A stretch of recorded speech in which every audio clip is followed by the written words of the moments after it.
ಏನ್ ಸ್ಪೆಷಲ್ ಅಂತ ಮನೆಗೆ ಹೋದ್ಮೇಲೆ ಹೇಳ್ತೀನಿ. ತುಂಬಾ ವಿಶೇಷ ಇದೆ. ಫೈನಲ್ ಆಗಿ ಡಿಸೈಡ್ ಆಗ್ಬಿಟ್ಟು ಒಂದು ಡೈಮಂಡ್ ರಿಂಗ್ ತಗೊಂಡ್ವಿ. ಸ್ವಲ್ಪ ಪ್ಲಾಂಟ್ಸ್ ಎಲ್ಲ ಗ್ರೋ ಮಾಡೋಣ, ಹರ್ಬ್ಸ್ ಎಲ್ಲ ಗ್ರೋ ಮಾಡೋಣ ಅಂತ ಹೇಳಿ ಅನ್ಕೊಂಡಿದೀನಿ. ಸೊ ಅದ ಆವಾಗಿನ ಜೀವನ ಒಂಥರ. ಸೊ ಅವಾಗ ಅಷ್ಟು ಕಷ್ಟಪಟ್ಟಿರೋದಕ್ಕೆ ಇವಾಗ ಇಷ್ಟು ಸುಖವಾಗಿರ್ಬೋದಲ್ವಾ. ಇಷ್ಟು ಚಿಕ್ಕ ಗಿಡ ತಂದು ಹಾಕಿದ್ವಿ, ಇಷ್ಟು ಅಗಲ ಆಗೋಗ್ಬಿಟ್ಟಿತ್ತು. ರಾಜು ಅಂತ ಗಂಡ ಸಿಗ್ಲಿಕ್ಕೆ ನಾನು ಪುಣ್ಯ ಮಾಡಿದ್ದೆ. Hi friends, good morning. ಬೆಳಗ್ಗೆ ಅಲಾರಾಮ್ ಹೊಡೆದಂಗೆ ಇವನು ನನ್ನ ಜೊತೆಗೆ ಎದ್ದಿರ್ತಾನೆ. ಅದಕ್ಕೆ ನಾನು ರೆಡಿ ಆಗಿಬಿಡ್ತೀನಿ, ಅವನನ್ನು ಕೂಡ ಸ್ವಲ್ಪ ರೆಡಿ ಮಾಡಿಬಿಡ್ತೀನಿ.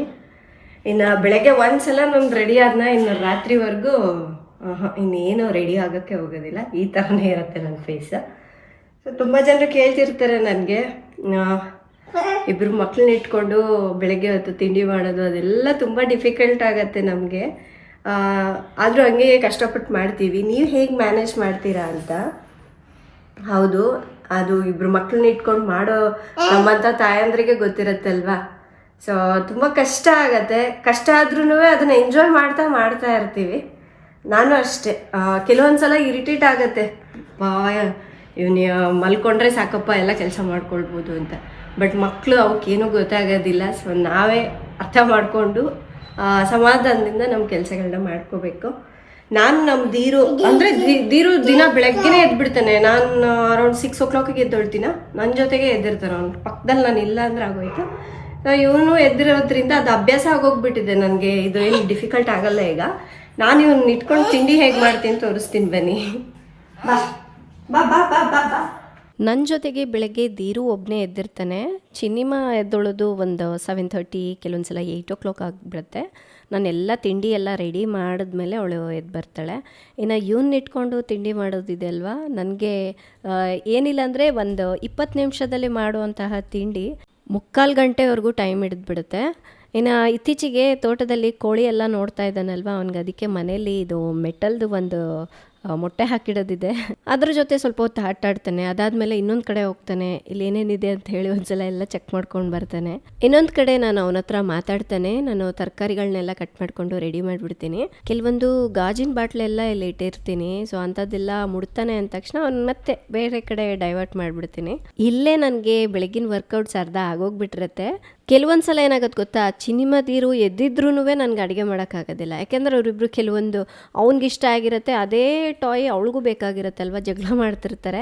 ಬಟ್ ಈ ಥರ ಅವನು ಒಬ್ಬನೇ ಇದ್ದ ಅಂದ್ಕೊಳ್ಳಿ, ಏನು ಬೇಕಾದರೆ ಮುಟ್ಬೋದು, ಏನು ಬೇಕಾದರೆ ಅದರಿಂದ ಆಟಾಡ್ಬೋದಲ್ಲ. ಸೊ ಅವ್ನಿಗೆ ಈ ಥರ ಆಟ ಆಡೋಕ್ಕೆ ಇಷ್ಟ ಆಗುತ್ತೆ. ನಾನು ಸ್ವಲ್ಪ ತರಕಾರಿ ಕಟ್ ಮಾಡಬೇಕು, ಅವನನ್ನು ಆಟಾಡಿಸ್ಬೇಕು, ಒಂದು ಕಡೆಯಿಂದ ಇನ್ನೊಂದು ಕಡೆಗೆ ತೊಗೊಂಡು ಬರಬೇಕು. ನೋಡಿ ಇಷ್ಟೆಲ್ಲ ಆಟಾಡಿದ್ನಲ್ವ, ಈಗ ಅವನು ನಾನು ಎತ್ಕೋಬೇಕಂತೆ. ಸೊ ಈ ಥರ ಏನೋ ಒಂದು ಕಿತಾಪತಿ ಮಾಡ್ತಾನೆ ಇರ್ತಾನೆ. ನಾನು ಅವನನ್ನು ಒಂದು 10 ನಿಮಿಷಕ್ಕೂ ಆಟಾಡಿಸ್ತಾ ನನ್ನ ಬೆಳಗಿನ ಬ್ರೇಕ್ಫಾಸ್ಟ್ ಕೂಡ ರೆಡಿ ಮಾಡಿಬಿಡ್ತೀನಿ. ರಾಜು ನೈಟ್ ಮಲ್ಗೋದೇ ಲೇಟ್ ಆಗಿಬಿಟ್ಟಿರುತ್ತೆ, ಹಾಗಾಗಿ ನಾನು ಅವ್ರನ್ನ ಬೆಳಗ್ಗೆ ಎಬ್ಸಕ್ಕೆ ಹೋಗೋದಿಲ್ಲ. ಮೊದಲು ಕೆಲವು ದಿವಸ ನನಗೆ ಸ್ವಲ್ಪ ಕಷ್ಟ ಆಗಿರೋದು, ಬಟ್ ಇವಾಗ ಅಭ್ಯಾಸ ಆಗೋಗ್ಬಿಟ್ಟಿದೆ. ಅದಾದಮೇಲೆ ಅವಳ ಸ್ನ್ಯಾಕ್ ಬಾಕ್ಸ್ ಕೂಡ ರೆಡಿ ಮಾಡಿಬಿಡ್ತೀನಿ. ಇವತ್ತು ಸ್ವಲ್ಪ ಪನ್ನೀರು ಹಾಗೆ ಅದ್ರ ಜೊತೆಗೆ ಫ್ರೂಟ್ಸ್ ಎಲ್ಲ ಕಟ್ ಮಾಡಿಬಿಟ್ಟು ಕೊಟ್ಟು ಕಳ್ಸೋಣ ಅಂತ. ಎಲ್ರಿಗೂ ಅಂತ ಹೇಳ್ಬಿಟ್ಟು ಇವತ್ತು ಸ್ಯಾಂಡ್ವಿಚ್ ಮಾಡಿದ್ದೀನಿ. ಅದು ಧೀರು ತಿನ್ನಲ್ಲ, ಅದಕ್ಕೆ ರಾತ್ರಿನೇ ರಾಗಿ ನೆನೆಸಿಟ್ಟಿರ್ತೀನಿ. ಅವಳಿಗೆ ಈ ಥರ ಏನಾದರೂ ಸ್ವಲ್ಪ ಡಿಫ್ರೆಂಟಾಗಿ ಮಾಡಿಕೊಡ್ಬೇಕು, ಅವಾಗೆ ತುಂಬ ಇಷ್ಟ ಆಗುತ್ತೆ. ರಾಜು ಬರೋಷ್ಟೊತ್ತಿಗೆ ಅವರಿಬ್ಬರಿಗೂ ತಿಂಡಿ ತಿನ್ನಿಸಿ ಹಾಗೆ ಚಿನ್ನಿಮಗೂ ರೆಡಿ ಮಾಡಿಬಿಟ್ಟಿರ್ತೀನಿ.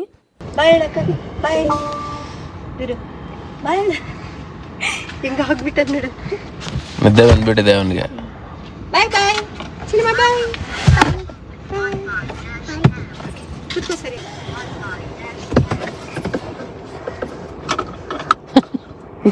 ಅದಾದಮೇಲೆ ಇನ್ನು ನಾನು ರಾಜು ಕುತ್ಕೊಂಡು ತಿಂಡಿ ತಿಂತೀವಿ. ನೋಡಿ ಇದ್ರ ಮೇಲೆ ಈ ಥರ ಚೀಸ್ ಹಾಕ್ಕೊಂಡು ತಿಂದರೆ ತುಂಬಾ ಚೆನ್ನಾಗಿರುತ್ತೆ. ಒಂದ್ಸಲ ಟ್ರೈ ಮಾಡಿ ನೋಡಿ ಫ್ರೆಂಡ್ಸ್. ಇತ್ತೀಚಿನ ದಿನಗಳಲ್ಲಿ ಈ ಹೇರ್ ಫಾಲ್ ಸಮಸ್ಯೆ ಅನ್ನೋದು ಕಾಮನ್ ಆಗಿಬಿಟ್ಟಿದೆ. ಇನ್ನು ಕೆಲವ್ರಂತೂ ಎಷ್ಟು ಕೂದಲು ಉದುರು ಹೋಗ್ಲಿ ಆ ಕಡೆಗೆ ವಿಗ್ ಹಾಕೊಂಡ್ಬಿಡೋಣ ಅಂತ ಹೇಳ್ಬಿಟ್ಟು ಅಷ್ಟೊಂದು ಫಸ್ಟ್ರೇಟ್ ಆಗ್ಬಿಡ್ತಾರೆ. ಏನಾದ್ರೂ ಆಗ್ಲಿ ಅಂತ ಹೇಳ್ಬಿಟ್ಟು ಹೇರ್ ಕೇರ್ ಮಾಡೋದೇ ಬಿಟ್ಬಿಡ್ತಾರೆ.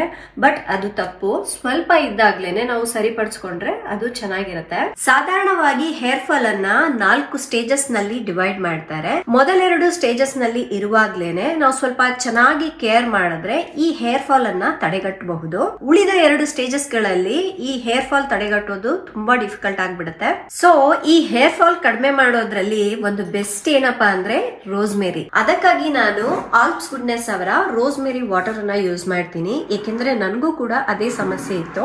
ಇದು ಸಿಲಿಕಾನ್ ಫ್ರೀ, ಸಲ್ಫೇಟ್ ಫ್ರೀ ಹಾಗೆ ಪ್ಯಾರಾಬನ್ ಫ್ರೀ ಆಗಿದೆ. ಈ ವಾಟರ್ ಹೇರ್ ಫಾಲ್ ಅನ್ನ ಕಡಿಮೆ ಮಾಡಿ ಹೇರ್ ಗ್ರೋತ್ ಗೆ ಸಹಾಯ ಮಾಡುತ್ತೆ. ಇದು ಈ ರೀತಿ ಸ್ಪ್ರೇ ಬಾಟ್ಲ್ ಅಲ್ಲಿ ಬಂದಿರೋದ್ರಿಂದ ಅಪ್ಲೈ ಮಾಡ್ಲಿಕ್ಕೆ ಈಸಿ ಆಗಿರುತ್ತೆ, ಹಾಗೆ ಎಲ್ಲ ಕಡೆನೂ ಈವನ್ ಆಗಿ ಸ್ಪ್ರೆಡ್ ಆಗುತ್ತೆ. ಜಸ್ಟ್ ಈ ರೀತಿ ಎಲ್ಲ ಕಡೆನೂ ಸ್ಪ್ರೇ ಮಾಡ್ಕೊಂಡ್ಬಿಟ್ಟು ಮಸಾಜ್ ಮಾಡಿದ್ರೆ ಆಯ್ತು. ಈ ವಾಟರ್ ಸ್ಪ್ರೇ ತುಂಬಾ ಲೈಟ್ ವೇಟ್ ಆಗಿದೆ, ಇದನ್ನ ಹಚ್ಬಿಟ್ಟು ಹಾಗೆ ಬಿಡಬಹುದು, ಹೇರ್ ವಾಶ್ ಮಾಡೋ ಅಗತ್ಯ ಇಲ್ಲ. ಇದು ಒಂದು ಬೆಸ್ಟ್ ರೋಸ್ಮೇರಿ ವಾಟರ್ ಸ್ಪ್ರೇ ಆಗಿದೆ, ಹಾಗೆ ಡರ್ಮಟಾಲಜಿಕಲಿ ಟೆಸ್ಟೆಡ್ ಕೂಡ ಆಗಿದೆ. ಇದನ್ನ ನೀವು ಹೀಗೆ ಡೈಲಿ ಯೂಸ್ ಮಾಡ್ತಾ ಬಂದಂಗೆಲ್ಲ ಕೆಲವು ದಿವಸದಲ್ಲೇ ಒಳ್ಳೆ ರಿಸಲ್ಟ್ ನೋಡ್ತೀರಾ. ಮಾರ್ಕೆಟ್ ನಲ್ಲಿ ಕೆಲವೊಂದು ಡೂಪ್ಲಿಕೇಟ್ ಪ್ರಾಡಕ್ಟ್ ಗಳೆಲ್ಲ ಬಂದ್ಬಿಟ್ಟಿದೆ, ಸೊ ಹಾಗಾಗಿ ಒರಿಜಿನಲ್ ಪ್ರಾಡಕ್ಟ್ ನ ನೋಡಿ ತಗೊಳ್ಳಿ. ಈ ಪ್ರಾಡಕ್ಟ್ ನ ನಾನು ಇಲ್ಲಿ ಟ್ಯಾಗ್ ಮಾಡಿರ್ತೀನಿ, ಅಥವಾ ನಿಮ್ಗೆ purple.com ನಲ್ಲಿ ಕೂಡ ಸಿಗುತ್ತೆ.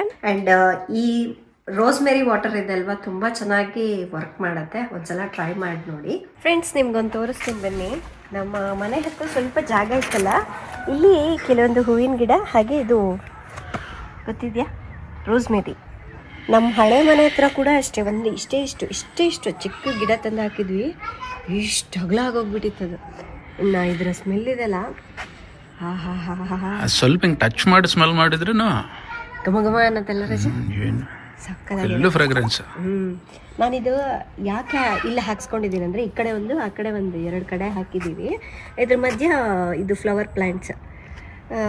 ಯಾಕೆ ಅಂದರೆ ನಾನು ಇದರಿಂದ ಹೇರ್ ಆಯಿಲ್ ಮಾಡ್ಕೊಳ್ಬೇಕು ಅಂತ ಒಂದು, ಇನ್ನೊಂದು ಮನೆ ಮುಂದೆ ಈಗ ಗಾಳಿಗೆ ಹಿಂಗೆ ಅಲ್ಲಾಡ್ದಾಗ ಅದು ಪರಿಮಳ ಬಂದ್ಬಿಡುತ್ತೆ, ಸೊಳ್ಳೆನೂ ಬರಲ್ಲ ಅನ್ಕೊಂತೀನಿ.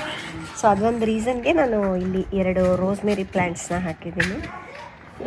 ಜೊತೆಗೆ ಇದು ಹೇರ್ ಆಯಿಲ್ ನಾವು ಮನೇಲೇ ಮಾಡ್ಬೋದು. ಅದೊಂದು ಟಿಪ್ ಮಾಡಿ ತೋರಿಸಿ. ನೆಕ್ಸ್ಟ್ ಟೈಮ್ ಮಾಡಿದಾಗ ತೋರಿಸ್ತೀನಿ. ಇಷ್ಟು ಎತ್ತರ ಬೆಳೆದಿದ್ದು ನನಗೆ ಫ್ರೆಂಡ್ಸ್. ಇನ್ನು ಈ ಜಾಗನ ಸ್ವಲ್ಪ ನಾವು ಕ್ಲೀನ್ ಮಾಡಿಸ್ಕೊಂಡು, ಅಂದರೆ ನಮ್ಮ ಎಂಪ್ಲಾಯೀಸ್ ಎಲ್ಲ ಈ ಕಡೆಯಿಂದ ಹೋಗ್ತಾರಲ್ವ, ಅವ್ರಿಗೂ ಓಡಾಡೋಕ್ಕೆ ನೀಟಾಗಿರುತ್ತೆ, ಜೊತೆಗೆ ಗಾಡಿಗಳು ನಿಲ್ಲಿಸ್ಲಿಕ್ಕೂ ಚೆನ್ನಾಗಿರುತ್ತೆ ಅಂತೇಳಿ ಇದು ಸ್ವಲ್ಪ ರೆಡಿ ಮಾಡಿಸ್ಕೊಂಡಿದ್ದೀವಿ.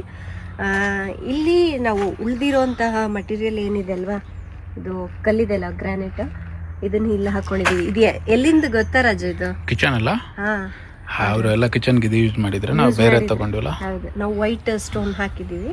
ಇದು ಬ್ಲ್ಯಾಕ್ ತುಂಬ ಓಲ್ಡ್ ಆಯ್ತು ಅಂತ ಹೇಳ್ಬಿಟ್ಟು ನಾವು ಇದನ್ನು ಬೇಡ ಅಂದ್ಕೊಂಡು ತೆಗೆಸ್ಬಿಟ್ಟಿದ್ದೀವಿ. ಅದು ಇದೇನು ವೇಸ್ಟ್ ಆಗೋದಿಲ್ಲ. ಅಲ್ಲಿ ನಾವು ಕಿಚನ್ ಹತ್ರ ಪಾತ್ರೆ ತೊಳಿಲಿಕ್ಕೆ ಹೊರಗಡೆ ಮಾಡ್ಕೊಂಡಿದ್ದೀವಲ್ವ, ಸೊ ಅಲ್ಲಿ ಇದು ಟಬ್ಬೆಲ್ಲ ಇಟ್ಕೊಳ್ಲಿಕ್ಕೆ ಮತ್ತು ಏನಾದರೂ ಐಟಮ್ಸ್ ಎಲ್ಲ ಇಡಲಿಕ್ಕೆ ಅಂತ ಹೇಳ್ಬಿಟ್ಟು ಈ ಸ್ಟೋನ್ ಎತ್ತಿಟ್ಟಿದ್ದೀವಿ. ಬಟ್ ಅವ್ರು ಇನ್ನೂ ಬಂದಿಲ್ಲ, ಬಂದರೆ ಇದನ್ನು ಹಾಕ್ಸ್ಕೋಬೇಕು. ಹಾಗೆ ಮನೆ ಮುಂದೆ ಸ್ವಲ್ಪ ಜಾಗ ಇದೆ, ಏನು ಇಡೋಕ್ಕೂ ಜಾಗ ಇಲ್ಲ. ಅಟ್ಲೀಸ್ಟ್ ಒಂದು ಕಲ್ಲು ಥರ ಹಾಕ್ಬಿಟ್ಟು ಅದ್ರ ಮೇಲೆ ಸ್ವಲ್ಪ ಪ್ಲ್ಯಾಂಟ್ಸ್ ಎಲ್ಲ ಗ್ರೋ ಮಾಡೋಣ, ಹರ್ಬ್ಸ್ ಎಲ್ಲ ಗ್ರೋ ಮಾಡೋಣ ಅಂತೇಳಿ ಅಂದ್ಕೊಂಡಿದ್ದೀನಿ. ಅಂದರೆ ದಿನ ತುಂಬ ದೊಡ್ಡದಾಗುತ್ತೆ, ಕಟ್ ಮಾಡ್ಬೇಕು. ಹೌದು, 2 ಪೀಸ್ ಮಾಡಬೇಕು. ಆಮೇಲೆ ಇಲ್ಲಿ ಸ್ವಲ್ಪ ಉಳಿದಿದೆ, ಇದರಿಂದ ನಾನು ಪಾಟ್ಸ್ ಮಾಡಿಸ್ಕೊಳ್ಳೋಣ ಅಂತ ಅಂದ್ಕೊಂಡಿದ್ದೀನಿ ರಾಜು. ಏನು ಪಾಟ್ಸಾ? ಅದರಿಂದ ಹೆಂಗೆ ಬರುತ್ತೆ? ಬರುತ್ತೆ, ಚೆನ್ನಾಗಿ ಮಾಡ್ತಾರೆ, ಕೇಳಿದ್ದೀನಿ, ಮಾಡ್ಕೊಡ್ತೀನಿ ಅಂದಿದ್ದಾರೆ. ಗಮ್ಮಕ್ಕೆ ಹಚ್ಬಿಡೋದಾ? ಸ್ಕ್ವೇರ್ ಶೇಪ್ ಇದು? ಹೌದು, ಸ್ಕ್ವೇರ್. ನಮ್ಗೆ ಯಾವ ಶೇಪ್ ಬೇಕೋ ಆ ಶೇಪ್ ಮಾಡ್ತಾರೆ. ಹೌದಾ? ಸೊ ನಾನೊಂದು ರೀಲ್ ನೋಡಿದ್ದೆ, ಸರಿ ಕೇಳಿದೆ, ಅವರಿಗೆ ಮಾಡ್ಕೊಡ್ತೀವಿ ಅಂದಿದ್ದಾರೆ. ಇದು ನಮ್ಮ ಕೆಲಸ ಮಾಡ್ತಾರಲ್ವ ಆಂಟಿಗೆ ಬೇಕಂತ, ಅವ್ರಿಗೋಸ್ಕರ ಒಂದು ತೆಗ್ದಿಟ್ಟಿದ್ದೀವಿ. ಇದು ಮನೆಗೆ ವುಡ್ ಅಂತ ಹೇಳಿ ತಗೊಂಡ್ಬಂದಿದ್ದು, ಸೊ ಅವ್ರಿಗೋಸ್ಕರ ಇದು ತೆಗ್ದಿಟ್ಟಿದ್ದೀವಿ. ಇದೆಲ್ಲ ನನ್ನ ಪಾಟ್ಸ್ ಎಲ್ಲ ಮಾಡಿಸ್ಕೊಂಡು ಮನೆ ಮುಂದೆ ಗ್ರೋ ಮಾಡಲಿಕ್ಕೆ ಅಂತಲೇ ಕೆಲವೊಂದು ಹರ್ಬ್ಸ್ ಎಲ್ಲ ಕಲೆಕ್ಟ್ ಮಾಡ್ತಾ ಇದ್ದೀನಿ. ಯಾಕೆಂದರೆ ಈಗ ಅವಾಗಿನ ಕಾಲದವರೆಲ್ಲ ಏನು ಮಾಡ್ತಾಯಿದ್ರು ಗೊತ್ತಾ, ನಮ್ಮ ಹಿರಿಯರೆಲ್ಲ, ಸೊ ಬೆಳಗ್ಗೆ ಎದ್ದ ತಕ್ಷಣ ತುಳಸಿ ಬಾಯಿಗೆ ಹಾಕ್ಕೊಳ್ಳೋದು, ಮತ್ತು ಅದು ಅಜ್ವನ ಬರುತ್ತಲ್ವಾ, ಅದು ತಿನ್ನೋದು, ಅದೆಲ್ಲ ಮಾಡ್ತಾರೆ. ನೆಗಡಿ ಬಂದ್ರು, ಕೆಮ್ಮು ಬಂದ್ರು, ಏನೇ ಬಂದ್ರು ಗಿಡನೇ, ಒಂದೊಂದಕ್ಕೆ ಗಿಡ. ನಮ್ಮಮ್ಮ ಈಗಲೂ ಹೇಳ್ತಿರ್ತಾರೆ, ನನಗೆ ಏನು ನೆಗಡಿ ಬಂತ ಅಲ್ಲಿ ದಾರಿಯಲ್ಲಿ ಹೋಗ್ತಾ ಇರ್ತಾರೆ, ಆ ಗಿಡ ತಿನ್ಬೇಕು, ಅದು ತಿಂದ್ರೆ ಹೋಗುತ್ತೆ. ಹೌದು. ಸೊ ನಾ ಅದನ್ನ ಯಾಕೆ ಫಾಲೋ ಮಾಡಬಾರ್ದು ಹೇಳಿ ಅಲ್ವಾ? ನಾವು ತೀರಾ ಕೆಮ್ಮು ನೆಗಡಿ ಜಾಸ್ತಿ ಆಗೋ ತನಕ ವೆಯ್ಟ್ ಮಾಡೋದಕ್ಕಿಂತ, ಸೊ ಅವಾಗವಾಗ ಅದನ್ನ ತಿನ್ನೋದ್ರಿಂದ ಒಂಥರ ಮೌತ್, ಅದು ಒಂದು ಮೆಡಿಸಿನ್ ಅಂತ ಏನೂ ಅಲ್ಲ, ಅವಾಗ ಫುಡ್ ತರಾನು ತಗೋಬಹುದು, ಸ್ವಲ್ಪ. ಜೊತೆಗೆ ಇನ್ನೊಂದು ಏನು ಗೊತ್ತಾ, ಮನೆ ಮುಂದೆ ಅಂತವೆಲ್ಲ ಹಾಕೊಳ್ತೀವಲ್ಲ, ತುಂಬಾ ಹಸಿರಾಗಿ ಅದು ನೋಡಕ್ ಚೆನ್ನಾಗಿ ಕಾಣುತ್ತೆ ರಾಜು, ಕಾಣುತ್ತೆ, ಗ್ರೀನ್ ಆಗಿರತ್ತೆ. ಸೊ ಅದಕ್ಕಾಗಿ ಅದನ್ನ ಗ್ರೋ ಮಾಡೋಣ ಅಂತ ಹೇಳಿ ತುಂಬಾ ಆಸೆ ಆಗಿದೆ. ಅದು ಸ್ವಲ್ಪ ಈ ಕಲ್ಲೆಲ್ಲ ಕಟ್ ಮಾಡಿಸಿ ರೆಡಿ ಮಾಡ್ಕೊಳ್ಳೋ ಅಷ್ಟೊತ್ತಿಗೆ ಆ ಗಿಡಗಳೆಲ್ಲ ಕಲೆಕ್ಟ್ ಮಾಡಿ ತಗೊಂಬಂದ್ಬಿಡ್ತೀವಿ. ಇನ್ನೊಂದು ವಾರ ಅಂತೂ ಬೇಕಾಗತ್ತೆ. ಫ್ರೆಂಡ್ಸ್, ಇನ್ನು ಈಗ ಹೋಗಿ ರೆಡಿ ಆಗಬೇಕು, ಹೊರಗಡೆ ಹೋಗ್ತಾ ಇದ್ದೀವಿ. ಏನಕ್ಕೆ ಅಂದರೆ ನಮ್ಮಪ್ಪ ಅವರು ಇನ್ನೇನು ರಿಟೈರ್ ಆಗ್ತಾ ಇದ್ದಾರೆ. ಸೊ ಅವ್ರಿಗೇನಾದರೂ ಒಂದು ಗಿಫ್ಟ್ ಕೊಡೋಣ ಅಂತೇಳಿ ನಾನು ರಾಜು ಥಿಂಕ್ ಮಾಡ್ತೇನೆ ಇದೀವಿ. ಏನು ಕೊಡ್ಬೇಕು ಅನ್ನೋದೇ ಗೊತ್ತಾಗ್ತಾ ಇಲ್ಲ ನನಗೆ. ಲೇಡೀಸ್ಗಾದರೆ ಏನು ಕೊಡ್ಬೇಕು ಅನ್ನೋದು ಐಡಿಯಾ ಬಂದುಬಿಡುತ್ತೆ. ಬಟ್ ಅದೇ ಜೆಂಟ್ಸಿಗೆ ಕೊಡಬೇಕಂದ್ರೆ ಏನು ಕೊಡಬೇಕಂತಲೇ ಗೊತ್ತಾಗ್ತಾ ಇಲ್ಲ. ಸೊ ರಾಜು ನಾನು ಕುತ್ಕೊಂಡು ಡಿಸ್ಕಸ್ ಮಾಡಿದ್ವಿ. ಆಮೇಲೆ ನಮ್ಮಪ್ಪ ಅವ್ರಿಗೂ ಕೇಳಿದ್ವಿ, ಏನು ಬೇಕು ಹೇಳಿ, ನಿಮಗೆ ಏನಾದರೂ ಒಂದು ಗಿಫ್ಟ್ ಕೊಡಬೇಕಂತ ಆಸೆ ಇದೆ, ನಿಮ್ಗೆ ಏನು ಇಷ್ಟ ಇದೆ ಅದನ್ನೇ ಹೇಳಿ ಅಂತ. ಅವ್ರು ನನಗೇನು ಬೇಡ ಅಂತ ಇದ್ದಾರೆ.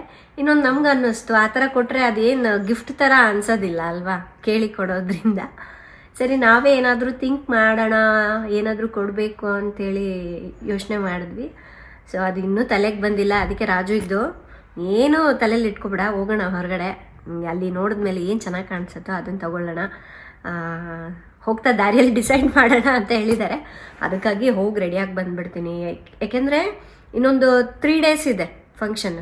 ಸೊ ಇವಾಗಲೇ ಎಲ್ಲ ಕೆಲಸ ಮುಗಿಸ್ಕೊಂಡ್ಬಿಟ್ರೆ ಚೆನ್ನಾಗಿ ಅಂತ. ಆ್ಯಂಡ್ ಹಾಗೆ ನಿಮ್ಮ ಪೇರೆಂಟ್ಸ್ಗೆ ಅಥವಾ ನಿಮ್ಮ ಅತ್ತೆ ಮಾವಗೆ ಏನಾದರೂ ರಿಟೈರ್ಮೆಂಟ್ ಫಂಕ್ಷನ್ಗೆ ನೀವೇನು ಕೊಟ್ಟಿದ್ರಿ ಅನ್ನೋದು ಕೂಡ ಕಾಮೆಂಟ್ ಮಾಡಿ. ಅಂದರೆ ನೆಕ್ಸ್ಟ್ ಯಾರಿಗಾದ್ರೂ ಕೊಡಬೇಕಂದ್ರೂ ಕೂಡ ನನಗೊಂದು ಐಡಿಯಾ ಇರುತ್ತೆ. ಇಲ್ಲಾಂದರೆ ಏನು ಕೊಡಬೇಕಂತ ಯೋಚನೆ ಮಾಡೋದ್ರಲ್ಲೇ ದಿನಗಳು ಕಳೆದೋಗ್ಬಿಡುತ್ತೆ. ಸರಿ ರಾಜು, ನಾನು ಹೋಗಿ ಈಗ ರೆಡಿಯಾಗಿ ಬಂದುಬಿಡ್ಲಾ? ಆಯಿತು, ಹೋಗ್ಬಾ. ಫ್ರೆಂಡ್ಸಿನ ಎಲ್ಲರೂ ರೆಡಿ ಆಗಿಬಿಟ್ಟು ಈಗ ಹೊರಟಿದ್ದೀವಿ. ರಾಜು ನಾನು ಕಾರಲ್ಲಿ ಕುತ್ಕೊಂಡು ಹೋಗಬೇಕಾದ್ರೆ ರಾಜುಗೊಂದು ಐಡಿಯಾ ಬಂತಂತೆ, ಒಂದು ಡೈಮಂಡ್ ರಿಂಗ್ ಕೊಟ್ಟರೆ ಹೇಗಿರುತ್ತೆ ಅಂತ ಹೇಳಿದ್ರು. ನನಗೆ ತುಂಬಾ ಖುಷಿ ಆಯಿತು. ಸರಿ ಹೋಗೋಣ, ಒಂದು ಸಲ ನೋಡ್ಕೊಂಡು ಬರೋಣ ಅಂತ ಹೇಳಿ ಬಂದ್ವಿ. ನನಗೆ ನೋಡಿದ್ರೆ ನಮ್ಮ ಅಪ್ಪಂದು ಫಿಂಗರ್ ಸೈಜೇ ಗೊತ್ತಿಲ್ಲ. ಈಗ ಕೇಳಿದ್ರೆ ಅದು ಸರ್ಪ್ರೈಸ್ ಹೇಗಾಗುತ್ತೆ ಹಾಗಂತ ಹೇಳ್ಬಿಟ್ಟು ಯಾವುದೋ ಒಂದು ತಗೊಳ್ಳೋಕ್ಕೂ ಆಗೋದಿಲ್ಲ. ಅಲ್ಲಿ ಹೋದ್ಮೇಲೆ ಸೈಜ್ ಸರಿ ಹೋಗಲಿಲ್ಲ ಅಂದರೂ ಕೂಡ ಕಷ್ಟ ಅಲ್ವಾ. ಸೊ ನಾವಿದ್ದೇನು ಮಾಡಿದ್ವಿ ಗೊತ್ತಾ, ಎಲ್ಲದಕ್ಕಿಂತ ದೊಡ್ಡ ಸೈಜ್ ಏನಿದೆ ಅದನ್ನು ತೋರಿಸಿ ಅಂದ್ವಿ. ಅದರಲ್ಲಿ ಇದು ಸ್ವಲ್ಪ ದೊಡ್ಡ ಸೈಜೇ ಇತ್ತು. ರಾಜುಗೂ ಕೂಡ ಹಾಕಿದ್ರು ಲೂಸ್ ಆಗ್ತಾಯಿತ್ತು. ಸರಿ ಬಿಡು ಅಂತ ಹೇಳಿ ಇದು ತೊಗೊಂಡ್ವಿ. ನಾವು ಒಂದು ವೇಳೆ ಅವ್ರಿಗೆ ಡಿಸೈನ್ ತೋರಿಸಿದ್ರು ಒಂದು 15 days ಅಂತೂ ಬೇಕೇ ಬೇಕಂತೆ. ಹಾಗಾಗಿ ಸರಿ ಬಿಡು, ರೆಡಿ ಇರೋದನ್ನೇ ತೊಗೊಳ್ಳೋಣ ಅಂಥೇಳಿ ಇದು ತೊಗೊಂಡ್ವಿ. ತುಂಬಾ ಚೆನ್ನಾಗಿತ್ತು. ಇನ್ ಕೇಸ್ ಅದು ಸೈಜ್ ಆಗಲಿಲ್ಲ ಅಂದರೆ 1 week ಒಳಗಡೆ ಬೇಕು ಅಂದರೆ ನಾವು ಬೇರೆದು ಮಾಡಿಕೊಡ್ತೀವಿ, ಅಥವಾ ಎಕ್ಸ್ಚೇಂಜ್ ಕೂಡ ಮಾಡ್ಕೋಬಹುದು ಅಂತ ಹೇಳಿದ್ರು. ನನಗೂ ರಾಜುಗೂ ಏನು ಅನ್ನಿಸ್ತು ಅಂದರೆ ಇದು ಪರ್ಫೆಕ್ಟಾಗಿ ಆಗತ್ತಂತಲೇ ಅನ್ನಿಸ್ತು. ಅದಕ್ಕಾಗಿ ಗಿಫ್ಟ್ ಪ್ಯಾಕ್ ಮಾಡಿಸಿದ್ವಿ. ಇದಕ್ಕಿಂತ ಮುಂಚೆ ಬೇರೆ ಶಾಪ್ಗಳಿಗೂ ಹೋಗಿದ್ವಿ. ಅಲ್ಲಿ ನಮಗೆ ಅಷ್ಟಾಗಿ ಲೈಕ್ ಆಗಿರಲಿಲ್ಲ. ಸೊ ಇನ್ನು ಮನೆಗೆ ಬರೋದು ರಾತ್ರಿ ಆಗೋಗ್ಬಿಡ್ತು. ಫ್ರೆಂಡ್ಸ್, ಇನ್ನು ಈಗ ತಾನೇ ಹೋಗಿ ಬಂದ್ವಿ. ಫೈನಲ್ ಆಗಿ ಡಿಸೈಡ್ ಆಗಿಬಿಟ್ಟು ಒಂದು ಡೈಮಂಡ್ ರಿಂಗ್ ತೊಗೊಂಡ್ವಿ. ಆ್ಯಂಡ್ ಮೇ ಬಿ ನಮ್ಮ ಅಪ್ಪಗೆ ಇಷ್ಟ ಆಗಬಹುದು ಅಂತ ಅಂದ್ಕೊಳ್ತೀನಿ. ಅಂದರೆ ನಾವು ಅಲ್ಲಿ ಹೋಗೋವರೆಗೂ ಡೈಮಂಡ್ ಕೊಡಬೇಕಂತ ಏನೂ ಡಿಸೈಡ್ ಆಗಿರಲಿಲ್ಲ. ಅಲ್ಲಿ ಹೋದ್ಮೇಲೆ ಐಡಿಯಾ ಬಂತು. ಓಕೆ, ಈಗ ಗೋಲ್ಡ್, ರಾಜು ಒಂದು ಮಾತು ಹೇಳಿದ್ರು ನನಗೆ, ಅದು ತುಂಬ ಇಷ್ಟ ಆಯಿತು. ಈ ಮನೆ ತೊಗೊಂಡ್ವಲ್ವಾ, ಅವಾಗ ಈ ಮನೆಗೆ ಒಂದು ಹೆಸರಿಟ್ವಿ ವಜ್ರ ಅಂತ ಹೇಳಿಬಿಟ್ಟು. ಅದೇ ಹೇಳಿದ್ದಲ್ಲ ರಾಜು, ವಜ್ರ ತೊಗೊಳ್ಬೇಕು ಅಂದರೆ ಧೈರ್ಯ ಇರಬೇಕು, ಮತ್ತು ಇನ್ನೊಂದೇನೋ ಹೇಳಿದ್ರಲ್ಲ, ಅದು ಮೈನಿಂಗ್ ಮಾಡ್ಬೇಕಂದ್ರು ಅದು ತಗೋಬೇಕಂದ್ರು ತುಂಬಾ ಡಿಫಿಕಲ್ಟ್. ತಗೊಂಡ್ಮೇಲೆ ಅದನ್ನ ಚೆನ್ನಾಗಿ ಕಾಪಾಡ್ಕೊಳ್ಳೋದು ಡಿಫಿಕಲ್ಟ್. ಎಲ್ಲದ್ರಲ್ಲಿ ವಜ್ರ ಅಂದ್ರನ ಅದು ತುಂಬಾ ವ್ಯಾಲ್ಯೂ ಇದ್ದಂಗೆ. ಅದನ್ನ ಚೆನ್ನಾಗಿ ಕಾಪಾಡ್ಕೋಬೇಕು. ಅದು ಮನೆ ಹೆಸರಿಗೆ ಸೂಟ್ ಆಗುತ್ತೆ, ಬಟ್ ಅದ್ರ ರಿಯಲ್ ವ್ಯಾಲ್ಯೂ ಅಷ್ಟ. ಬಟ್ ನಾನೇನು ಥಿಂಕ್ ಮಾಡಿದೆ ಗೊತ್ತಾ, ಪ್ರತಿ ಮಗಳಿಗೆ ತಂದೆ ಒಂದು ಡೈಮಂಡ್ ಇದ್ದ ಹಾಗೆ. ಸೊ ಅದನ್ನು ನಾನು ಸಿಮಿಲರ್ ಆಗಿ ತಗೊಂಡು, ಸರಿ ನಮ್ಮಪ್ಪಗೆ ಡೈಮಂಡ್ ರಿಂಗೇ ತಗೊಳ್ಳೋಣ ಅಂಥೇಳಿ ನಾನು ರಾಜು ಡಿಸೈಡ್ ಮಾಡಿ, ಅಲ್ಲಿ ಅಷ್ಟೊಂದು ಇತ್ತಲ್ವ, ಎಲ್ಲದಕ್ಕಿಂತ ಸ್ವಲ್ಪ ದೊಡ್ಡ ಸೈಜೇ ತೊಗೊಂಡಿದ್ವಿ. ಎಲ್ಲದಕ್ಕಿಂತ ಸೈಜ್ ದೊಡ್ಡದೇ ತೊಗೊಂಡಿದ್ವಿ. ರಾಜು ಕೂಡ ಹಾಕ್ಕೊಂಡು ನೋಡಿದ್ರು, ಅವ್ರಿಗೂ ಸ್ವಲ್ಪ ಲೂಸ್ ಆಗ್ತಾಯಿತ್ತು. ರಾಜುಗಿಂತ ಸ್ವಲ್ಪ ದಪ್ಪ ಇದ್ದಾರಲ್ವ ನಮ್ಮಪ್ಪ. ಇನ್ ಕೇಸ್ ಆಗಲಿಲ್ಲ ಅಂದ್ರೂ ಅದನ್ನು ಎಕ್ಸ್ಚೇಂಜ್ ಮಾಡ್ತಾರಂತೆ 15 days ಒಳಗಡೆ. ಸೊ ನನ್ನ ಮೇ ಬಿ ಆಗಬಹುದು ಅಂತ ಹೇಳಿ ತುಂಬ ನಂಬಿಕೆ ಇದೆ. ಅದನ್ನು ಪ್ಯಾಕ್ ಮಾಡಿಸ್ಕೊಂಡು ಬಂದುಬಿಟ್ಟಿದ್ದೀವಿ ಅಲ್ಲಿಂದನೇ. ಸೊ ಇನ್ನು ಈಗ ಓಪನ್ ಮಾಡೋಕ್ಕಂತೂ ಆಗಲ್ಲ. ಅಲ್ಲಿ ತೋರಿಸಿದ್ನಲ್ವ, ಸೊ ಅದೇ ರಿಂಗೇ ತೊಗೊಂಡ್ವಿ. ಚೆನ್ನಾಗಿತ್ತು. ನಾವು ಆ್ಯಕ್ಚುಲಿ ಇದೇ ತೊಗೊಳ್ಬೇಕಂತ ಏನಿರಲಿಲ್ಲ. ಸೊ ಎಲ್ಲದಕ್ಕಿಂತ ದೊಡ್ಡ ರಿಂಗ್ ತೊಗೊಳ್ಬೇಕು ಅಂತ ಹೇಳಿ ಅದನ್ನು ತೊಗೊಂಡ್ವಿ. ಚೆನ್ನಾಗಿದೆ, ಇದು ಗಿಫ್ಟ್ ಕೊಡೋಕೆ ಚೆನ್ನಾಗಿರುತ್ತೆ. ಸೇಮ್ ಗೋಲ್ಡ್ ರೇಟ್ ಎಲ್ಲ ಇದು ಬಂದ್ಬಿಡುತ್ತೆ. ಹೌದು, ಬಟ್ ಡೈಮಂಡ್ ಇರೋದು ಬೇರೆ, ಗೋಲ್ಡ್ ಇರೋದೇ ಬೇರೆ. ನನ್ನ ಹತ್ರ ಒಂದು ಡೈಮಂಡ್ ರಿಂಗ್ ಇದೆ ಅಲ್ಲ ರಾಜು. ಸೊ ಅದು ನೋಡಿದಾಗೆಲ್ಲ ನನ್ನ ಹತ್ರ ಡೈಮಂಡ್ ಇದೆ ಅಂತ ಫೀಲ್ ಆಗತ್ತೆ. ಸೊ ಅದು ನೋಡಿದಾಗೆಲ್ಲ ನಾವು ನೆನಪಾಗ್ಬೇಕು ನಮ್ಮಪ್ಪಗೆ. ಸೊ ಆ ಥರ ಗಿಫ್ಟ್ನ ಸೆಲೆಕ್ಟ್ ಮಾಡಿದ್ದೀವಿ. ಆ್ಯಂಡ್ ಅದು ಅಲ್ಲದೆ ಸೊ ಅವ್ರು ನಮ್ಮನ್ನು ಓದಿಸಿ ಬೆಳೆಸಿ ದೊಡ್ಡವ್ರು ಮಾಡಿದ್ದಾರೆ. ನಾವು ಅದು ಅಂದರೆ ಇಷ್ಟು ಚಿಕ್ಕ ಗಿಫ್ಟ್ ಕೊಟ್ಬಿಟ್ಟು ಅದಕ್ಕೆ ಬೆಲೆ ಕಟ್ಟೋಕ್ಕಾಗಲ್ಲ. ಸೊ ಅದಕ್ಕಿಂತ ಅವರು ಏನು ಪ್ರೀತಿ ತ್ಯಾಗ ಮಾಡಿರೋದೆಲ್ಲ ತುಂಬ ದೊಡ್ಡದು. ಸೊ ನಮಗೇನೋ ಒಂದು ಚಿಕ್ಕದ ಕಾಣಿಕೆಯಾಗಿ ಇದನ್ನು ಕೊಡ್ತಾ ಇದ್ದೀವಿ ಅಷ್ಟೇ. ಸೊ ಹೇಗಿತ್ತು ಅನ್ನೋದನ್ನು ಕಮೆಂಟ್ ಮಾಡಿ ತಿಳಿಸಿ. ಇನ್ನೊಂದೇನಪ್ಪ ಅಂದರೆ ಕೆಲವು ವರ್ಷಗಳ ಹಿಂದೆ ನಾನು ಕೇಳಿದ್ದೆ ನೋಡಿದ್ದೆ, ಈಗ ಅಪ್ಪ ಅಮ್ಮ ರಿಟೈರ್ಡ್ ಆಗ್ತಾ ಇದ್ದಾರೆ ಅಂದರೆ ಗಂಡಂದಿರು ಕೆಲವರು ಹೋಗಿ ನಿಮ್ಮ ಅಪ್ಪ ಅಮ್ಮನ ಹತ್ರ ದುಡ್ಡು ಇಸ್ಕೊಂಡು ಬಾ, ಆ ಬಿಸ್ನೆಸ್ ಮಾಡಬೇಕು ಈ ಬಿಸ್ನೆಸ್ ಮಾಡಬೇಕು, ಇಲ್ಲಾಂದರೆ ನಂಗೆ ಸ್ವಲ್ಪ ಸಾಲ ಇದೆ ತೀರಿಸ್ಕೋಬೇಕು, ಅದು ರಿಟೈರ್ಮೆಂಟ್ ಬರೋದೇ ಸ್ವಲ್ಪ ದುಡ್ಡು ಕೇಳು ಅಂತ ಕೇಳೋರು ನೋಡೇ ಇರ್ತೀವಿ. ಅದರಿಂದ ಹೆಣ್ಮಕ್ಳಿಗೆ ಎಷ್ಟು ಟಾರ್ಚರ್ ಕೊಟ್ಟು ಬಡ್ದು ಅದು ಇದು ಮಾಡಿ ಕಳಿಸಿರೋದನ್ನ ಕೂಡ ನಾನು ನೋಡಿದ್ದೀನಿ. ನೀವು ಕೂಡ ನೋಡಿರ್ತೀರ ಕೆಲವೊಂದು ನ್ಯೂಸ್ ಚಾನಲ್ಗಳಲ್ಲಿ ಮತ್ತು ಕ್ರೈಮ್ ಸ್ಟೋರಿಗಳಲ್ಲಿ. ನಾನು ಸ್ವಲ್ಪ ಕ್ರೈಮ್ ಸ್ಟೋರಿಗಳೆಲ್ಲ ಜಾಸ್ತಿ ನೋಡ್ತೀನಿ. ಇಂಥವೆಲ್ಲ ನೋಡಿದಾಗ ಮನಸ್ಸಿಗೆ ತುಂಬಾ ನೋವಾಗೋದು. ಬಟ್ ಇತ್ತೀಚಿನ ದಿನಗಳಲ್ಲಿ ಏನಾಗ್ತಾ ಇದೆ ಅಂದರೆ ಹೆಂಡತಿ ಗಂಡ ಈಕ್ವಲ್, ಅಂದರೆ ಅವ್ರ ಅಪ್ಪ ಅಮ್ಮನ ಹೇಗೆ ನೋಡ್ತೀವೋ ನಮ್ಮ ಅಪ್ಪ ಅಮ್ಮನ ಅದೇ ರೀತಿಯಾಗಿ ನೋಡಬೇಕು ಅಂತ ಹೇಳಿ ಗಂಡಂದರು ತಿಳ್ಕೊಳ್ತಾರೆ. ಅಂದರೆ ಅತ್ತೆ ಮಾವ ತಂದೆ ತಾಯಿ ಎಲ್ಲರೂ ಈಕ್ವಲ್ ಆಗೇ ನೋಡ್ತಾರೆ. ಅದು ತುಂಬ ಖುಷಿ ಆಗುತ್ತೆ. ಅಂಥದ್ರಲ್ಲಿ ನಮ್ಮ ರಾಜು ಕೂಡ ಒಬ್ಬರು ಬರೀ ಜಸ್ಟ್ ಡೈಮಂಡ್ ರಿಂಗ್ ಬಗ್ಗೆ ಅಷ್ಟೇ ಮಾತಾಡ್ತಾ ಇಲ್ಲ. ಸೊ ಅವರು ಮನೆಗೆ ಬಂದ್ರೂ ಸೇಮ್ ನಮ್ಮ ರಾಜು ಅವ್ರ ಅಮ್ಮನ ಹೇಗೆ ನೋಡ್ಕೊಳ್ತಾರಲ್ವ, ತಿನ್ಸೋದಾಗಿರ್ಬಹುದು, ಅವ್ರನ್ನ ಟ್ರೀಟ್ ಮಾಡೋದು, ಮಾತಾಡ್ಸೋದು ಎಲ್ಲದೂ ಸೇಮೇ ಇರುತ್ತೆ. ಕೆಲವೊಂದ್ಸಲ ನನಗೆ ಅನ್ಸತ್ತೆ ನನಗಿಂತ ಚೆನ್ನಾಗಿ ನೋಡ್ಕೊಳ್ತಾರಲ್ಲ ಇವರು ಅಂತ ಹೇಳಿ. ಅದು ಹೇಗೆ ಬರುತ್ತೆ ಗೊತ್ತಾ, ಫಸ್ಟ್ ನೀನು ಶೇರ್ ಮಾಡ್ತಾ ಇದೆಯಲ್ಲ, ಅಂದ್ರೆ ನೀನು ನೋಡ್ಕೊಂಡಿರೋ ಪದ್ಧತಿ ನೋಡು. ಮನೆಯಲ್ಲಿ ನೀನೇ ದೊಡ್ಡವಳು, ಮನೆಗೆ ದೊಡ್ಡವಳು, ದೊಡ್ಡ ಗಂಡು ಹುಡುಗ ಥರ ಬೆಳೆದ್ಬಿಟ್ಟಿದೀಯ ನೀನು. ಅಲ್ಲಿ ಅವಾಗ ನಿಮ್ಮ ಅಪ್ಪ ಅಮ್ಮ ಇಬ್ಬರು ಕೆಲ್ಸಕ್ಕೆ ಹೋದ್ರು ಎಲ್ಲ ಮಕ್ಕಳನ್ನು ನೀನೇ ನೋಡ್ಕೊಳ್ಳೋದು. ನಾನು ರಾಜು ಹತ್ರ ಅವಾಗವಾಗ ನಾನು ಚಿಕ್ಕ ವಯಸ್ಸಿನಲ್ಲಿ ನಾನು ಮಾಡಿರೋದೆಲ್ಲ ಶೇರ್ ಮಾಡ್ತಾ ಇರ್ತೀನಲ್ವ ರಾಜು ಹತ್ರ, ಈ ಥರ ಎಲ್ಲ ಮಾಡಿದ್ಯಾ, ಇಷ್ಟೆಲ್ಲ ನೀನು ಲೈಫ್ನ ನೋಡಿದ್ಯಾ ಅಂತ ಹೇಳ್ತಿರ್ತಾರೆ. ಅದೇ ಹೇಳ್ತಾರೆ ನನಗೆ, ನೀನು ಮಾಡಿರೋ ಮುಂದೆ ನಾನೇನೂ ಇಲ್ಲ ಅಂತ ಹೇಳ್ಬಿಟ್ಟು. ಬಟ್ ಆದರೂ ರಾಜು ಅಂತ ಗಂಡ ಸಿಗಲಿಕ್ಕೆ ನಾನು ಪುಣ್ಯ ಮಾಡಿದ್ದೆ, ಅಂತ ಅಳಿಯ ಸಿಗಲಿಕ್ಕೆ ನಮ್ಮಪ್ಪ ಪುಣ್ಯ ಮಾಡಿದರು. ಏಕೆಂದರೆ ಅವರು ಬಂದಾಗಲೂ ಅಷ್ಟೇ, ಕಾಲ್ ಮಾಡಿದಾಗಲೂ ಅಷ್ಟೇ, ಅವ್ರನ್ನ ವಿಚಾರಿಸೋದಾಗಿರ್ಬೋದು, ಅವ್ರ ಬಗ್ಗೆ ಕೇರ್ ಮಾಡೋದು, ಯಾವ ಥರ ಫುಡ್ ತಿನ್ನಬೇಕು. ನೀವು ನಂಬ್ತೀರಾ, ನಮ್ಮ ಮನೇಲಿ ಕೆಲವೊಂದು ಮಸಾಜರ್ಗಳೆಲ್ಲ ಇದೆಲ್ಲ ಅದನ್ನು ಕೂಡ ನಮ್ಮ ಅಪ್ಪಗೆ ಅಮ್ಮಗೆ ಹಾಕಿಬಿಟ್ಟು ಕೂರಿಸ್ತಾರೆ. ಸೊ ಅದು ಖುಷಿ ಆಗತ್ತೆ ನನಗೆ, ಒಬ್ಬ ಮಗ ಥರ ನೋಡ್ತಾರಲ್ಲ ನಮ್ಮ ಅಪ್ಪ ಅಮ್ಮನ. ಸೊ ಆ ಥರ ಎಲ್ಲರೂ ಇರಬೇಕು ಅಂತ ಹೇಳಿ ಬಯಸ್ತೀನಿ. ಏಕೆಂದರೆ ಈ ರೀತಿಯಾಗಿ ಇದ್ದಾಗಲೇ ಗಂಡ ಹೆಂಡತಿ ಸುಖವಾಗಿರ್ತಾರೆ. ಹಾಗೆ ನಮ್ಮ ಹಿರಿಯರು ಇರ್ತಾರಲ್ವ, ಅವರು ಕೂಡ ನಮ್ಮನ್ನು ನೋಡಿ ಖುಷಿ ಪಡ್ತಾರೆ. ಇನ್ನು ಕೆಲವು ಜನರು ಏನು ಮಾಡ್ತಾರೆ ಗೊತ್ತಾ, ಅಂದರೆ ನಾನು ನೋಡಿರೋದು, ಗಂಡ ಏನು ತಲೆ ಕೆಡಿಸ್ಕೊಳಲ್ಲ ಅಂತ ಹೇಳ್ಬಿಟ್ಟು ಬಚ್ಚಿಟ್ಟು ಅಂದರೆ ಗಂಡನ ಹಣನೆಲ್ಲ ಕೂಡಿಟ್ಟು ತೊಗೊಂಡೋಗ್ತಾ ಅವ್ರ ಮನೆಗೆ ನನಗೆ ಅವ್ರು ಕೊಟ್ಟರು, ನನ್ನ ಅಪ್ಪ ಅಮ್ಮ ಕೊಟ್ಟರು ಅಂತ ಹೇಳೋರು ಇರ್ತಾರೆ. ಯಾಕೆಂದರೆ ಇಲ್ಲಿ ಇಬ್ಬರು ಈಕ್ವಲ್ ಆಗಿರೋದಿಲ್ಲ, ಒಬ್ರಿಗೊಬ್ರು ಶೇರ್ ಮಾಡ್ಕೊಳ್ಳೋದಿಲ್ಲ. ಸೊ ಅಲ್ಲಿಂದ ಏನಾಗುತ್ತೆ ಗೊತ್ತಾ, ಅದು ಒಂಥರ ಲೈಫ್ ಫೇಕ್ ಆಗಿರುತ್ತೆ. ತುಂಬ ದಿವಸ ಏನು ಟ್ರಸ್ಟ್ ಅನ್ನೋದೇ ಬರೋದಿಲ್ಲ ಅವ್ರ ಮೇಲೆ. ತುಂಬ ದಿನಗಳ ಕಾಲ ಜೊತೆಯಾಗಿರ್ಬೇಕಂತಲೇ ಅನ್ಸೋದಿಲ್ಲ. ಅದು ಬಿಟ್ಟು ನಾವು ಓಪನ್ ಆಗಿದ್ದು ಈ ಥರ ಏನು ಎಲ್ಲರನ್ನ ಈಕ್ವಲ್ ಆಗಿ ನೋಡ್ಕೊಳ್ತೀವಲ್ವ, ಎಷ್ಟು ಖುಷಿ ಆಗತ್ತೆ ಗೊತ್ತಾ. ಎಲ್ಲರೂ ಒಂದೇ ಥರ ಅನ್ನೋ ಮನೋಭಾವ ಬರುತ್ತಲ್ವ, ಅದು ಎಲ್ರಿಗೂ ಬರೋಕ್ಕೆ ಸಾಧ್ಯ ಇಲ್ಲ. ಯಾವಾಗ ಗಂಡ ಹೆಂಡತಿ ಇಬ್ಬರು ಈಕ್ವಲ್ ಆಗಿರ್ತಾರಲ್ವ ಅವಾಗಷ್ಟೇ ಸಾಧ್ಯ ಆಗತ್ತೆ. ಸೊ ಹಾಗಾಗಿ ನನಗದು ತುಂಬ ಖುಷಿ ಆಯಿತು. ಯಾರು ಹೇಳ್ತಾರೆ ಹೇಳಿ ಈಗಿನ ಕಾಲದಲ್ಲಿ, ಅಂದರೆ ಇದ್ದಾರೆ, ಇಲ್ಲ ಅಂತ ಅಲ್ಲ. ಸೊ ನಮ್ಮ ಥರ ಜೀವನ ಮಾಡೋರು ಇದ್ದಾರೆ, ನಮ್ಮ ಥರ ಖುಷಿಯಾಗಿ ಇರೋರು ಇದ್ದಾರೆ. ಸೊ ಈ ಥರ ಎಲ್ಲರೂ ಇರಬೇಕು ಅಂತ ಹೇಳಿ ನಾವು ಬಯಸ್ತೀವಿ. ಯಾಕೆಂದ್ರೆ ನಮ್ಮ ಲೈಫ್ ನೀವೇನು ನೋಡ್ತಾ ಇದ್ದೀರಲ್ವಾ, ಅಂದ್ರೆ ನೀನು ನಿಮ್ಮ ಅಪ್ಪ ಅಮ್ಮವ್ರು ಕೊಟ್ಟಿದ್ದ ಮರ್ಯಾದೆ ಇದೆ ಅಲ್ವಾ, ಅವ್ರು ನೋಡ್ಕೊಳ್ಳೋ ಪದ್ಧತಿ ಅದೆಲ್ಲ ನೋಡಿ ನನಗೆ ಇಂಪ್ರೆಸ್ ಆಯ್ತು. ಅದಿಲ್ಲ, ಈಗ ನಿನ್ನ ನೋಡಿ ನಿಮ್ಮ ಅಪ್ಪ ಅಮ್ಮವ್ರನ್ನ ಅರ್ಥ ಮಾಡ್ಕೋಬೇಕು. ನೀನು ಎಷ್ಟು ಪ್ರೀತಿಯಿಂದ ನೋಡ್ಕೊಂಡಿದೀಯ ಅವ್ರನ್ನ. ಅವರೆಲ್ಲೇ ಹೋದ್ರು ನಿನ್ನ ಮನೆಯಲ್ಲಿರೋದು, ನೋಡ್ಕೊಳ್ಳೋದು, ಅಡುಗೆ ಮಾಡೋದು. ಎಷ್ಟೊಂದು ಸಾರಿ ನಿಮ್ಮ ಅಪ್ಪವ್ರಿಗೂ ನೀನು ಅಡುಗೆ ಮಾಡಿ ಬಡಿಸಿದ್ದೆ. ಅದಿಲ್ಲ, ಅಯ್ಯೋ ನನ್ನ ಕಾಲ್ ಮೇಲೆ ಗಂಜಿ ಎಲ್ಲ ಸುರ್ಕೊಂಡಿದ್ದೀನಿ. ಅಯ್ಯೋ ಅಂದ್ರೆ ಅವಾಗೆಲ್ಲ ಅನ್ನ ಬಸಿತಾ ಇದ್ವಿ, ಕುಕ್ಕರ್ ಎಲ್ಲ ಇರ್ತಿರ್ಲಿಲ್ಲ. ಅಂದ್ರೆ ಅಮ್ಮ ಕೂಡ ಕೆಲ್ಸಕ್ಕೆ ಹೋಗ್ಬಿಡ್ತಿದ್ರ ಒಬ್ಬಳ. ಎಷ್ಟು 8ನೇ ಕ್ಲಾಸಾ ಅವಾಗ? 8th ನೋಡಿ, 8ನೇ ಕ್ಲಾಸಿಂದನೂ ಅಂದ್ರೆ ಹುಡುಗಿಯರು ಈಗಿನ ಕಾಲದಲ್ಲಿ ಅಂದ್ರೆ ತುಂಬಾ ಚೆನ್ನಾಗಿ ಬೆಳೀಲಿಕ್ಕೆ ಇಷ್ಟಪಡ್ತಾರೆ. ಕಷ್ಟಪಟ್ಟು ಬೆಳೆದು ಅದೆಲ್ಲ ಮಾಡಿ ಅದೆಲ್ಲ ಹೇಳಿದೆಯಲ್ಲ, ಅದು ನನಗೆ ತುಂಬಾ ಇಷ್ಟ ಆಯ್ತು. ನಾವು ಅವಾಗ ಅದು ಕಷ್ಟ ಅನ್ಕೊಂಡಿಲ್ಲ ರಾಜ್, ನಾವು ಇಷ್ಟಪಟ್ಟು ಮಾಡಿದೀವಲ್ವಾ, ಅದೇನು ನಮ್ಗೆ ದೊಡ್ಡ ಮ್ಯಾಟರ್ ಆಗಿರ್ಲಿಲ್ಲ. ಹೌದು, ಯಾಕೆಂದ್ರೆ ಲೈಫ್ ನಲ್ಲಿ ಅಂದ್ರೆ ಅವಾಗ ನೀನ್ ಮಾಡಿದ್ದಕ್ಕೆ ಈಗ ಆಶೀರ್ವಾದ ನೋಡ್ತಾ ಇರೋದು. ಹೌದಿಲ್ಲ, ನಿಜ. ಅದು ಬಿತ್ತಿದ್ದು ಹೋಗಲ್ಲ. ನಾವು ಒಳ್ಳೇದನ್ನ ಬಿತ್ತಿದ್ರೆ ನಾವು ಒಳ್ಳೇದನ್ನ ಹಾರ್ವೆಸ್ಟ್ ಮಾಡ್ತೀವಿ. ಸೊ ಅದು ನನಗೆ ಈ ಥರ ರಾಜು ಮೋಟಿವೇಟ್ ಮಾಡೋದ್ರಿಂದ ತುಂಬ ಎಂಕರೇಜ್ಮೆಂಟ್ ಸಿಗುತ್ತೆ. ಇನ್ನೊಂದೇನು ಗೊತ್ತಾ, ಈಗ ನಮ್ಮ ತಂದೆ ತಾಯಂದ್ರನ್ನ ರಾಜು ಹೇಗೆ ನೋಡ್ಕೊಳ್ತಾರಲ್ವಾ, ಸೊ ನಮ್ಗೆ ಏನು ಅನ್ಸುತ್ತೆ ಗೊತ್ತಾ, ಹೆಣ್ಮಕ್ಳಿಗೆ ನಮ್ಮ ಅತ್ತೆ ಮಾವಂದ್ರನ್ನ, ಅವರ ರಿಲೇಟಿವ್ಸ್ನ ನಾವು ಹಾಗೆ ನೋಡ್ಕೊಳ್ಬೇಕು, ನಮ್ಮವ್ರ ಥರ ನಾವು ತಿಳ್ಕೊಳ್ಬೇಕು, ಈ ಥರ ಬಂದ್ಬಿಡತ್ತೆ ಹೆಣ್ಮಕ್ಳಿಗೆ. ಇದನ್ನ ನಾನು ಎಕ್ಸ್ಪೀರಿಯನ್ಸ್ ಮಾಡಿರೋದ್ರಿಂದ ಹೇಳ್ತಾ ಇದ್ದೀನಿ. ಒಟ್ಟಿನಲ್ಲಿ ನನಗೆ ಖುಷಿ ಆಗತ್ತೆ ರಾಜು ಅಂತ ಒಳ್ಳೆ ಗಂಡ ಸಿಕ್ಕಿರೋದು. ಆ್ಯಂಡ್ ನನ್ನನ್ನು ಇಷ್ಟೊಂದು ಅರ್ಥ ಮಾಡ್ಕೊಳ್ತಾರೆ. ಆ್ಯಂಡ್ ನಾನು ಏನಾದರೂ ಕೊಡಬೇಕು ಅನ್ನೋದು ನನ್ನ ಬಾಯಿಂದ ಹೇಳೋದೇ ಇಲ್ಲ. ಯಾಕೆಂದರೆ ನನಗಿಂತ ಒಂದು 10 ಪಟ್ಟು ಮೇಲೇ ಅವ್ರು ಥಿಂಕ್ ಮಾಡಿರ್ತಾರೆ. ನಾನು ಹೇಳಬೇಕು ಅಂದರೆ ಡೈಮಂಡ್ ರಿಂಗ್ ಕೊಡಬೇಕು ಅನ್ನೋದು ನನಗೆ ಥಾಟೇ ಇರಲಿಲ್ಲ. ಅಟ್ಲೀಸ್ಟ್ ಇಂಥ ಗಿಫ್ಟ್ ಕೊಡ್ಬೇಕು ಅನ್ನೋದು ಇಲ್ಲವೇ ಇರಲಿಲ್ಲ. ಸೊ ಅವ್ರು ಅಲ್ಲಿ ಹೋಗೋದೇ ಒಂದೇ ಮಾತಿಗೆ ಡೈಮಂಡ್ ರಿಂಗ್ ಕೊಡೋಣ ಅಂತ ಅಂದ್ರಲ್ಲ, ಅದು ನನಗೆ ಎಷ್ಟು ಸಂತೋಷ ಆಯಿತು. ಕೆಲವರು ನಮ್ಮಲ್ಲೇ ಅಂದ್ಕೊಳ್ತಾರೆ, ಇವಾಗೇನು ದುಡ್ಡಿದೆ ಅದಕ್ಕೆ ನಿಮ್ಮ ಗಂಡ ಕೊಡು ಅಂತ ಹೇಳ್ತಾನೆ ಅಂತ. ಆ ರೀತಿ ಇಲ್ಲವೇ ಇಲ್ಲ.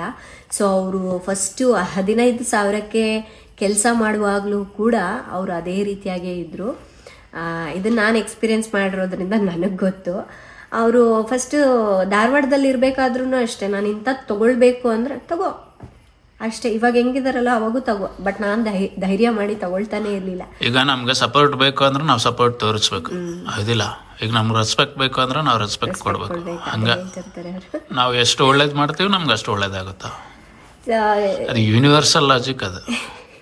ಹಾಗೆ ಅದನ್ನ ನಾವು ನೆಗೆಟಿವ್ ಆಗಿ ತಗೋಬೋದು. ಎಷ್ಟು ಕೆಟ್ಟದ್ದು ಮಾಡ್ತೀವಿ ಅಷ್ಟು ಕೆಟ್ಟದ್ದು ಆಗುತ್ತೆ, ಹೌದಿಲ್ಲ? ಹೌದು. ಸೊ ಈ ಥರ ಅದು ಹೇಳಿದಾಗ ನನಗೆ ಅದೇನು ದೊಡ್ಡ ಇದು ಅಂತ ಅನ್ಸಲ್ಲ. ಯಾಕೆಂದರೆ ಅವರು ಸ್ವಲ್ಪ ಸಂಬಳ ಇರಬೇಕಾದ್ರೂ ಹಾಗೆ ಇದ್ದಾರೆ, ಜಾಸ್ತಿ ಸಂಬಳ ಇರಬೇಕಾದ್ರೂ ಹಾಗೆ ಇದ್ದಾರೆ. ಅದೇನು ಹೇಳ್ತಾರೆ ಫಸ್ಟಿಂದನೂ ಅವ್ರಿಗೆ ಬಂದ್ಬಿಟ್ಟಿದೆ. ಅದೇನು ಸಡನ್ನಾಗಿ ಬರೋದಕ್ಕೆ ಆ ಥರ ಏನಿಲ್ಲ. ಮತ್ತೆ ಇಂಥದ್ದು ಕೊಡಬೇಕಂತ ಡಿಸೈಡ್ ಆಗಿದಾರಾ, ಹಿಂದೆ ಮುಂದೆನೂ ಯೋಚನೆ ಮಾಡಲ್ಲ. ಈ ಮನೆ ನಾವು ಓಪನಿಂಗಿಗೆ ನಾವು ನಮ್ಮ ಸಿಸ್ಟರ್ಸ್ಗೆಲ್ಲರಿಗೂ ಗೋಲ್ಡ್, ಅದು ಕೂಡ ಅವರೇ ಥಿಂಕ್ ಮಾಡಿದೆ, ಎಲ್ಲರಿಗೂ ಏನಾದರೂ ಒಂದು ಗೋಲ್ಡ್ ಕೊಡೋಣ ಒಂದು ಮೆಮೊರಿಗೆ ಅಂತ ಹೇಳ್ಬಿಟ್ಟು. ಸೊ ಆ ಥರ ಎಲ್ಲ ಅವರು ದೊಡ್ಡದಾಗಿ ಥಿಂಕ್ ಮಾಡಿಬಿಡ್ತಾರೆ. ನನಗೆ ಭಯ ಆಗಿಬಿಡುತ್ತೆ ಕೆಲವೊಂದ್ಸಲ. ಈಗಿನ್ನೂ ನಮ್ಮ ಚಿನಿಮಾ ಚಿಕ್ಕವಳು, ಅವಳಿಗೇನೋ ಸ್ವಲ್ಪ ಬುದ್ಧಿ ಬಂದಮೇಲೆ ನಿನ್ಗೆ ಇಂಥದ್ದು ಅಂತ ಹೇಳಿ ಅವಳು ತಲೆಯಲ್ಲಿ ತುಂಬಿಟ್ರೆ ಕಷ್ಟ ಅಲ್ಲ ಅಂತ ಹೇಳಿಬಿಟ್ಟು. ಸೊ ಆ ಥರ ರಾಜು ಯಾವಾಗಲೂ ಬಿಗ್ಗಾಗೆ ಥಿಂಕ್ ಮಾಡ್ತಾರೆ. ಸಾಕು ಖುಷಿ ಆಗತ್ತೆ ನಿಜವಾಗ್ಲೂ. ನನಗೆ ಅಲ್ಲ, ಎಲ್ಲ ಹೆಣ್ಮಕ್ಳಿಗೂ ಅಷ್ಟೇ ಈ ಥರ ಸಪೋರ್ಟ್ ಮಾಡುವಂತಹ ಗಂಡ, ತಂದೆ ತಾಯಿಗಳನ್ನ ಅವ್ರ ತಂದೆ ತಾಯಿ ಅಂತ ನೋಡ್ಕೊಳ್ಳೋರು ಸಿಗೋದು. ನೀನು ಹಾಗೆ ನೋಡ್ಕೊಂತೀಯಲ್ಲ, ಮತ್ತೆ ಅದ್ ಬೇಕು ಅಂದ್ರೆ ಇದು ಮಾಡ್ಲೇಬೇಕು. ಹೆಣ್ಮಕ್ಳು ನೋಡ್ಕೊಳ್ತಾರೆ, ಇಲ್ಲ ಅಂತಲ್ಲ. ಬಟ್ ಗಂಡ್ಮಕ್ಳಿಗೆ ಏನಾಗತ್ತೆ ಅಂದ್ರೆ ಅವ್ರದೇ ಒಂದು ಹೊರಗಿನ ಪ್ರಪಂಚ ಎಲ್ಲ ನೋಡಿರ್ತಾರೆ. ಅಂದ್ರೆ ಈಗ ಪ್ರೀತಿಯಿಂದ ನೋಡ್ಕೊಳ್ಳೋದು ಬೇರೆ, ಸುಮ್ಮನೆ ಏನೋ ನೋಡ್ಕೋಬೇಕಲ್ಲಪ್ಪ ನೋಡ್ಕೊಳ್ಳಬೇಕು ಅಂತ ಹೇಳಿ ನೋಡ್ಕೊಳ್ಳೋದು ಬೇರೆ. ಪ್ರೀತಿಯಿಂದ ನೋಡ್ಕೊಳ್ಳೋದು ಬೇಕು ಅಂದ್ರೆ ನಾವು ಸಪೋರ್ಟ್ ಪ್ರೀತಿ ನಾವು ತೋರಿಸ್ಬೇಕು ಫಸ್ಟ್. ನನಗೆ ಅದು ಕೂಡ ಅನ್ಸುತ್ತೆ, ರಾಜು ಅವ್ರ ಅಪ್ಪ ಇದ್ದಿದ್ರೆ ಎಷ್ಟು ಚೆನ್ನಾಗಿರೋದಲ್ಲ, ಇಂಥ ಒಳ್ಳೆ ಮಗನ ಪ್ರೀತಿನ ನೋಡ್ದೇನೆ ಹೋಗ್ಬಿಟ್ರಲ್ಲ ಬೇಗ ಅಂತ ಅನ್ಸುತ್ತೆ. ಸೊ ಇವತ್ತಂತೂ ನನಗೆ ತುಂಬಾ ಖುಷಿ ಆಯಿತು. ಅದು ಅಲ್ಲದೆ ನಮ್ಮ ವ್ಯೂವರ್ಸ್ ಕೂಡ ಕಾಮೆಂಟ್ಸ್ ಮಾಡ್ತಾ ಇರ್ತಾರೆ, ನೀವು ಹೇಗಿದ್ದೀರಲ್ಲ, ನಾವು ಕೂಡ ಅದೇ ರೀತಿಯಾಗಿದ್ದೀವಿ, ನಿಮ್ಮಿಂದ ತುಂಬ ಕಲಿತಾ ಇದ್ದೀವಿ, ಗಂಡ ಹೆಂಡತಿ ಯಾವ ರೀತಿ ಅರ್ಥ ಮಾಡ್ಕೊಂಡಿರ್ಬೇಕು ಅಂತ. ಅದು ಖುಷಿ ಆಗತ್ತೆ ನಿಜವಾಗ್ಲೂ. ಈ ಥರ ಹೊಂದಾಣಿಕೆ ಇರೋದ್ರಿಂದ ಎಷ್ಟು ಚೆನ್ನಾಗಿರುತ್ತಲ್ವಾ ಲೈಫು. ದಿನಾನು ಹಬ್ಬನೇ, ನಮಗೆ ದಿನಾನು ಹೊಸ ದಿನ ಥರನೇ ಇರುತ್ತೆ. ಸೊ ಇಷ್ಟು ಹೇಳಕ್ಕೆ ಇಷ್ಟಪಡ್ತೀನಿ. ಬಟ್ ನಾವು ಒಳ್ಳೇದು ಮಾಡುವಾಗಲೂ ಕೇರ್ಫುಲ್ ಆಗಿರ್ಬೇಕು. ತುಂಬ ಜನ ಮಿಸ್ಯೂಸ್ ಮಾಡ್ಕೊತಾರೆ, ಅದು ಅಡ್ವಾಂಟೇಜ್ ಆಗಿ ತಗೊತಾರೆ. ಕೇರ್ಫುಲ್ ಆಗಿ ಇರಬೇಕು. ಇನ್ನೊಂದು ಕೆಟ್ಟದ್ರ ಬಗ್ಗೆ ಮಾತಾಡಿದ್ರೆ ಅದು ಸುಮ್ಮನೆ ವೇಸ್ಟ್. ನಮಗೂ ಆರೋಗ್ಯಕ್ಕೂ ಒಳ್ಳೇದಲ್ಲ, ಸ್ಟ್ರೆಸ್ ಎಲ್ಲ ಅನಾರೋಗ್ಯ ಎಲ್ಲ ಬಂದ್ಬಿಡುತ್ತೆ. ಅದೇ ಒಳ್ಳೇದ್ರ ಬಗ್ಗೆ ಮಾತಾಡಿದ್ರೆ ರಿಲೀಫ್ ಆದರೂ ಸಿಗುತ್ತೆ, ಸ್ವಲ್ಪ ಸಂತೋಷ ಆದರೂ ಆಗುತ್ತೆ. ಏನೋ ಅವ್ರು ಏನು ಮಾಡ್ತಾರೆ ಅಂತ ನಾವು ನೋಡಬಾರ್ದು, ನಾವೇನು ಮಾಡಿದ್ದೀವಿ ಅನ್ನೋದು ನಾವು ನೋಡ್ಬೇಕು. ಇವತ್ತಿನ ಬ್ಲಾಗ್ ನಾನು ಸ್ವಲ್ಪ ಎಮೋಷ್ನಲ್ ಆದೆ ಅಂತಾನೆ ಹೇಳ್ಬೋದು. ಇವತ್ತಿನ ಬ್ಲಾಗ್ ಎಲ್ಲ ಎಂಡ್ ಮಾಡ್ತಾ ಇದ್ದೀನಿ. ಈಗ ಹೋಗಿ ಬರೀ ಚಪಾತಿ ಒಂದು ಮಾಡಬೇಕು, ಮಾಡ್ಕೊಂಡ್ಬಿಡ್ತೀನಿ. ಆ್ಯಂಡ್ ಈ ವಿಡಿಯೋ ಇಷ್ಟ ಆದರೆ ಪ್ಲೀಸ್ ಲೈಕ್ ಮಾಡಿ, ಶೇರ್ ಮಾಡಿ. ನಾಳೆ ಇನ್ನೊಂದು ಹೊಸ ವಿಡಿಯೋದೊಂದಿಗೆ ಮತ್ತೆ ಸಿಗ್ತೀನಿ. ಅಲ್ಲಿವರೆಗೂ ಟೇಕ್ ಕೇರ್, ಬಾಯ್.